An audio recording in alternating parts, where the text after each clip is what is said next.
Most retirees think that holding more cash means they'll be better off. But here's the thing, that cash could actually hurt your retirement plan. It feels safe, but if a big market crash never comes, then inflation could slowly eat away at that safety net. So, how much cash should you really keep in retirement? I can tell you right now, there's no magic number, but there are some smart ways to think about this. You'll hear a wide range of opinions on the topic. Some people say that 1 year is all you need, and others say 5 or even more years is appropriate.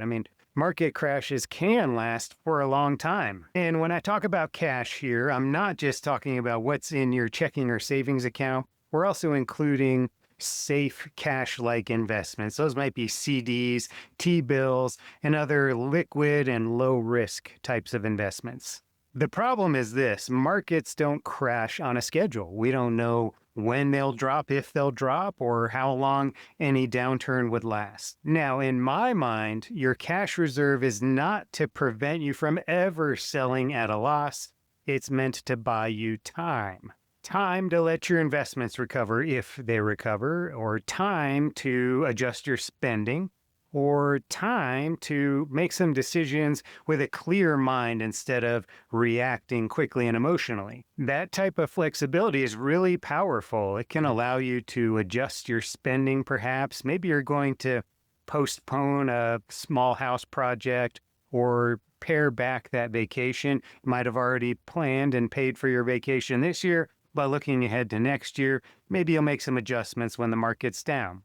That's what we call dynamic spending, or it might be part of a guardrails spending type of strategy, where you make these little adjustments, or ideally they're little and not permanent, but they still have a dramatic effect on a retirement plan in many cases. As with anything in the financial world, there are trade-offs. So having more money in cash today means you have more certainty.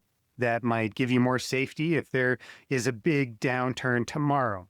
But on the other hand, that might be less money that is invested for potential long-term growth. The bigger your reserve, the longer you can go in a market crash without selling at a loss. But there might also be some more exposure to inflation risk and longevity risk. That kind of just depends on exactly how things play out. But the money is sort of sitting idle when it's in cash. Yes, it earns interest, but it's not getting what we hope are nicer long-term returns. No guarantees that those actually materialize, of course. Ultimately, that cash reserve buys you a year or multiple years when you don't have to sell at a loss. But if you do eventually have to sell at a loss, that doesn't necessarily mean your plan is broken, as long as the plan is well designed and can account for these types of things that inevitably happen. Now, the way some people think about this is they want to hold enough cash to get them to a safety date. And that might be the time when a guaranteed income stream starts, like Social Security or a pension. For example, if you're going to retire at 65 but take Social Security at 70, then you might do 5 years of cash reserves. And it, again, depends on your situation. If that's not going to mess up the plan and it's really going to help you sleep at night because you would otherwise be extremely worried, then that could be a reasonable approach. But you really need to do a plan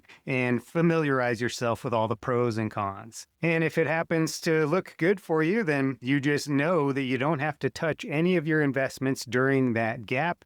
Once the Social Security starts, you would probably have a very low withdrawal rate and feel pretty good about how things are going to go for you. But if your Social Security doesn't start for 17 years or something, well, in that case, it might not be practical to hold 17 years worth of withdrawals in cash. You'd really have to evaluate the situation. You might want to keep some money safe with the rest of it presumably invested with the hope of getting some long-term returns. Again, no guarantees. Now remember that your cash reserve should be based on what your actual withdrawals are, not your full amount of spending. So start with any desired spending you have and then add on the taxes you think you'll have, and then subtract whatever guaranteed income you have coming in, like Social Security. And you might not have that every year of the plan, So you need to figure out when it starts, for example. And some retirees use annuities instead of a cash reserve or to reduce the amount of cash reserve they need. And that way they're going to make sure that their essential spending is covered.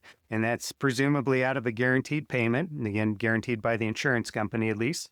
And then any additional spending might be more dependent on the markets. You can even build in a modest vacation as part of your essential spending. That's very important. And again, we're talking about, when I say annuities, the ones that are paying you guaranteed lifetime income, typically a single premium immediate annuity that's actually giving you payments, not necessarily something that has weird bells and whistles. So how much should you have in your cash reserve once you enter retirement? Again, there's no magic number. Now, for a lot of people, I think somewhere in the ballpark of 1 year to several years might be a good place to start with your planning, but you need to refine it from there. I mean, ultimately, I can't tell you what to do in a video like this. This is not advice. You need to decide. It's going to depend on your long-term plan, what your spending looks like, your tolerance for risk. What are you going to do if you need to cut spending? Is that okay? How well do you sleep at night when markets are down? And much more. If a big crash or a downturn happens, then of course more cash is better, but we can't predict the future. So the main thing is to build a plan that can account for the types of things that are likely to happen in your lifetime. And that includes market crashes because they're probably going to happen. If you're wondering where to hold that cash because you don't have a lot of money in bank accounts now, then this video popping up should give you some good ideas.